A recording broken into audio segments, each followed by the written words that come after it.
बनारस के रोहानिया में होगी सिर्फ बीजेपी की रैली। नरेंद्र मोदी के 3 कार्यक्रमों को किया गया रद्द। अमित शाह ने कहा रोहानिया में रैली आयोजित करने की इजाजत समय से मिल गई थी, इसलिए वहां होगी रैली। मोदी जी की एक ही रैली जिसको समय पर मिल गई थी, इसलिए वहां होगी रैली। मोदी जी की एक ही रैली जिसको समय पर अनुमति दी गई है, वो रोहानिया असेंबली कॉन्स्टिट्यूएंसी की रैली कल चालू है।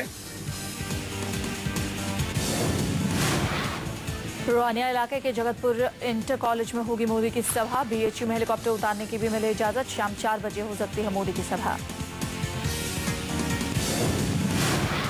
चुनाव आयोग ने मोदी को गंगा आरती की दी इजाजत। बनारस में 4 जगहों पर सभा और होटल में प्रेस कॉन्फ्रेंस की भी मिली इजाजत। चुनाव आयोग ने कहा सुरक्षा कारणों से बेनिया बाग में नहीं होगी रैली।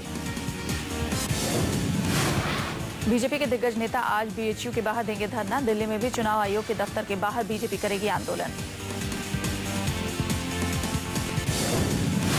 वाराणसी में मोदी को रैली की इजाजत न मिलने से बीजेपी बिफरी। अरुण जेटली और अमित शाह देंगे धरना। बनारस हिंदू यूनिवर्सिटी के बाहर लंका गेट पर सुबह 11 बजे देंगे धरना। राजनाथ सिंह और सुधांशु मित्तल भी धरने में हो सकते हैं शामिल।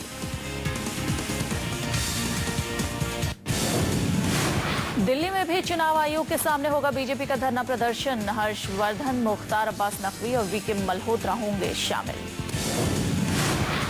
रैली को लेकर बीजेपी ने चुनाव आयोग पर साधा निशाना। जेटली ने कहा आईबी की नहीं है कोई रिपोर्ट, वाराणसी के डीएम को हटाया जाए। सांप्रदायिक तनाव को देखते हुए बेनिया बाग में मोदी को रैली की नहीं दी गई इजाजत, लेकिन चुनाव आयोग के तर्क से बीजेपी नहीं है सहमत। वाराणसी में घर घर जाकर वोटर पर्चियां नहीं बांटने दे रहा चुनाव आयोग। बीजेपी ने कहा वोटिंग फीसदी घटाना चाहते हैं अधिकारी।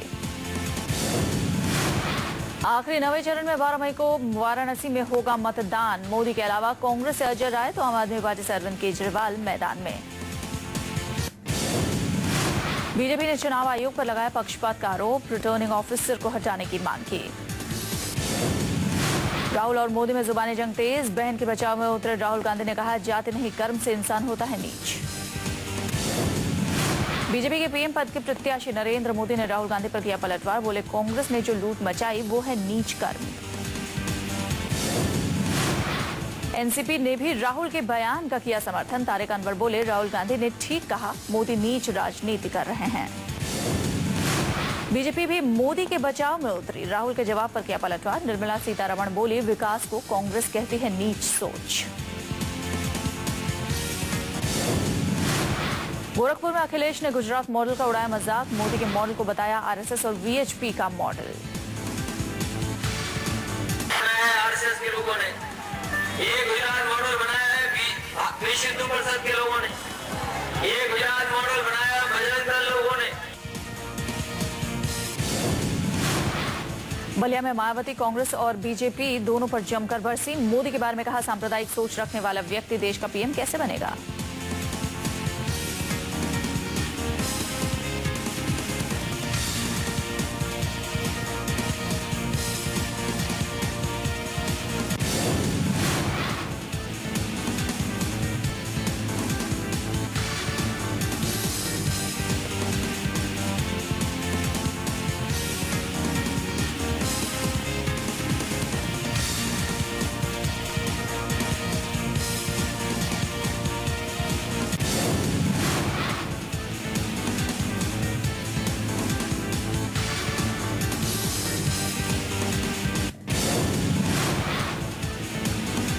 अदालत की चौखट तक पहुंचा नीच राजनीति का मामला। पटना और दरभंगा के सीजेएम कोर्ट में प्रियंका गांधी पर अलग अलग केस दर्ज। मोदी पर की भी टिप्पणी।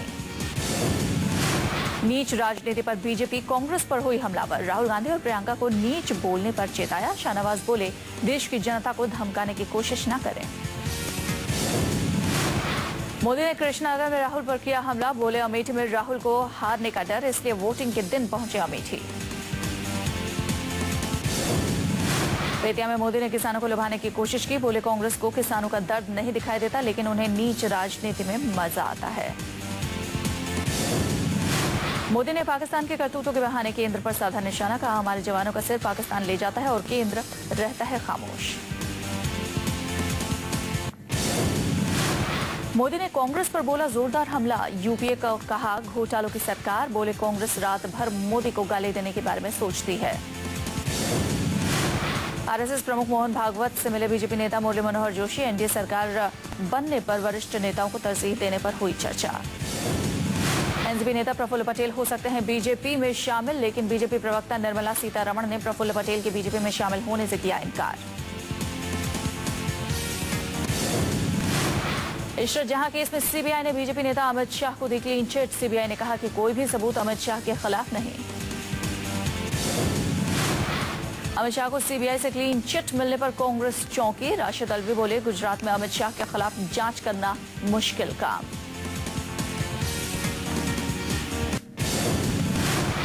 अहमदाबाद में जयनारायण व्यास ने अमित शाह को राहत मिलने पर जताई खुशी। बोले यूपीए की साजिश का हुआ पर्दाफाश। जेडीयू प्रमुख शरद यादव ने अमित शाह को राहत मिलने पर टिप्पणी करने से इनकार किया। बोले जेडीयू अभी चुनावों पर दे रही है ध्यान। एनसीपी नेता डीपी त्रिपाठी ने इशरत जहां केस में शाह को राहत मिलने पर जताई नाराजगी। बोले इशरत जहां थे निर्दोष, इस मामले में कई अधिकारियों को मिली है सजा।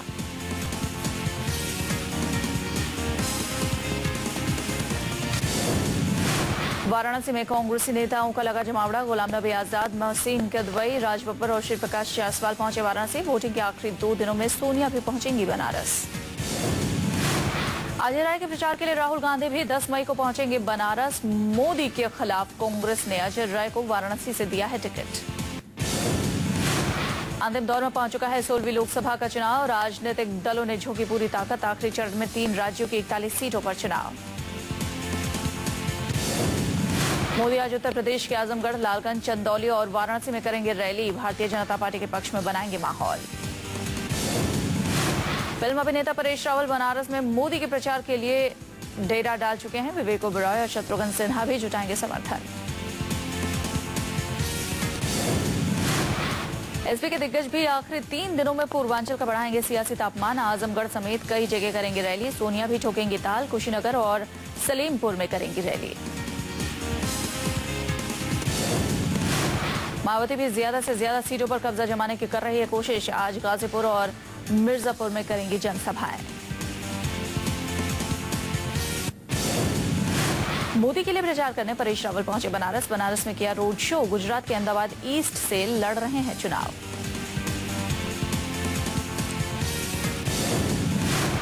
बनारस के सिगरा विधानसभा क्षेत्र में प्रचार करने पहुंचे परेश रावल। कहा अमिताभ बच्चन जैसे अभिनेता भी गुजरात में फ्री में करते हैं विज्ञापन। मोदी की ईमानदारी से हैं परिचित। तो अमिताभ बच्चन साहब एक एडवर्टाइजमेंट के करोड़ों रुपया लेते हैं।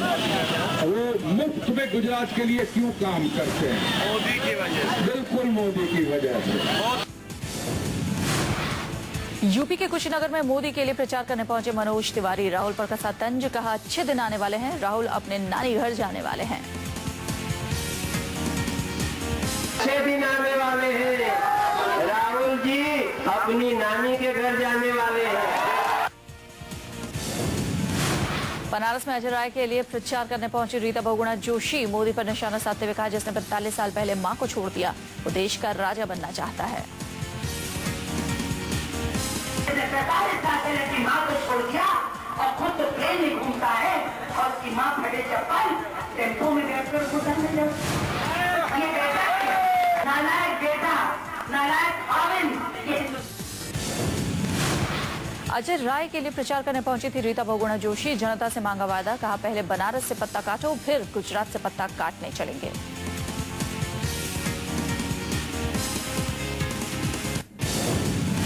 लोकसभा चुनाव के 8वें चरण में 7 राज्यों की 64 सीटों पर मतदान। यूपी की 15, बिहार में 7, उत्तराखंड की सभी 5, हिमाचल प्रदेश की 4, बंगाल की 6, जम्मू कश्मीर की 2 और आंध्र की 25 सीटों के लिए डाले गए वोट।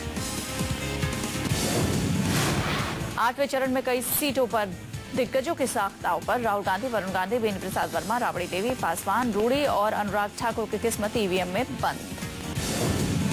8वें चरण में भी बम्पर वोटिंग। बंगाल ने वोटिंग में सबको पछाड़ा। 81% हुई वोटिंग। बंगाल में 6 सीटों पर था चुनाव। हिमाचल, यूपी, उत्तराखंड और सीमांध्र वोटिंग में फर्स्ट क्लास से हुआ पास। यूपी में 15 सीटों पर था मतदान जबकि सीमांध्र में 25 सीटों पर थी वोटिंग। बिहार की 7 सीटों पर 58% वोटिंग दर्ज। जम्मू कश्मीर की 2 सीटों पर 49.58% पड़े वोट।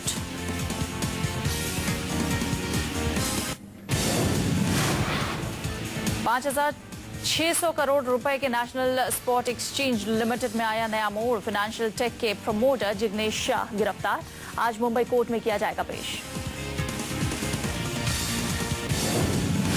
जिग्नेश को मुंबई पुलिस ने घंटों की पूछताछ के बाद किया गिरफ्तार। सूत्रों के मुताबिक जिग्नेश शाह को NSEL स्कैम में उनके जुड़ाव के चलते किया गया गिरफ्तार। पिछले साल जुलाई में भुगतान संकट में फंस गई थी जिग्नेश शाह की कंपनी। करीब 18,000 निवेशकों को कथित रूप से लाखों रुपए का हुआ था नुकसान। जनवरी 2001 से शाह थे फाइनेंशियल टेक्नोलॉजी के चेयरमैन। जिग्नेश शाह की गिरफ्तारी के साथ ही मामले में कुल गिरफ्तारियां की संख्या हुई 7।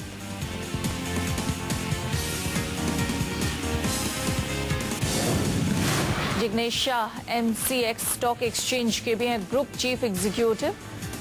नियामकों के मुताबिक उनकी 26% हिस्सेदारी अगले 90 दिनों में 2% और फिर 3 साल में 0 पर आ जाने वाली थी।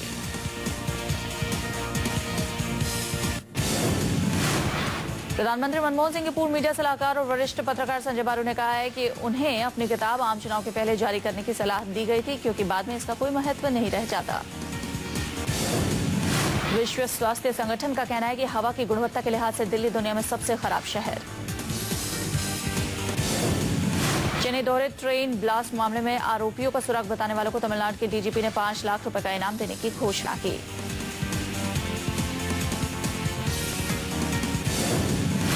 दिल्ली में मंदिर मार्ग इलाके में महिला से गैंगरेप का आरोपी पकड़ा गया। एक शख्स अब भी फरार। मंगलवार को 3 शख्स ने इस वारदात को दिया था अंजाम। दिल्ली के मंगोलपुरी में कार में लगी अचानक आग। 32 साल के अमित मोगा की जलने से हुई मौत। दिल्ली से गुप्तकाशी जा रहे श्रद्धालुओं की बस खाई में गिरी। टिहरी के पास हादसा। 13 लोगों की मौत, 28 जख्मी। सरकारी अमले के चुनाव ड्यूटी में लगे होने की वजह से राहत बचाव कार्य में हुई देरी। लोगों में खासा आक्रोश। सूबे की सरकार ने मरने वालों को 2-2 लाख मुआवजा देने का किया ऐलान।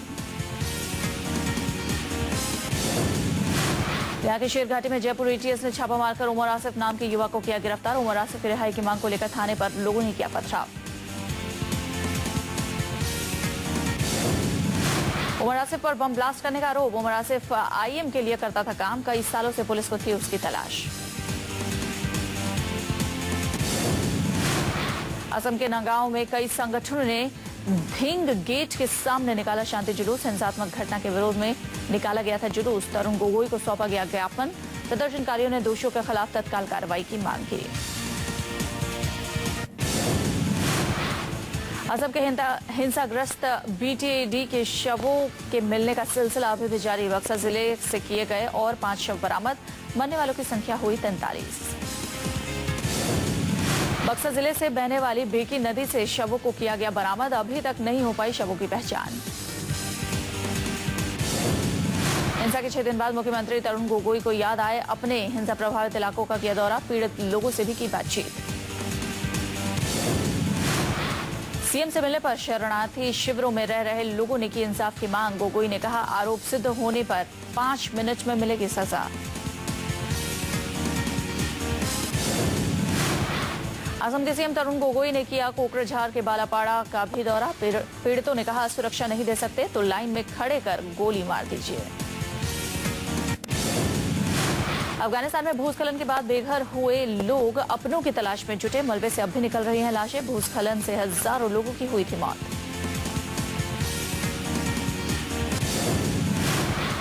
नाइजीरिया में ब्रिटिश वित्त मंत्री मून का लोगों ने किया जोरदार स्वागत। सड़कों पर उतरे लोग। वित्त मंत्री ने नाइजीरियन बच्चों से भी की मुलाकात।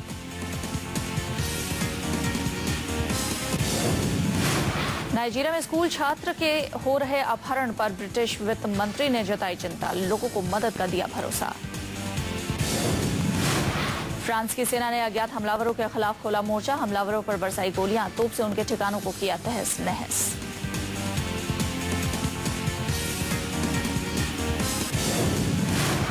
रोम में पावर मंत्रियों की बैठक। यूरोप की बिजली समस्या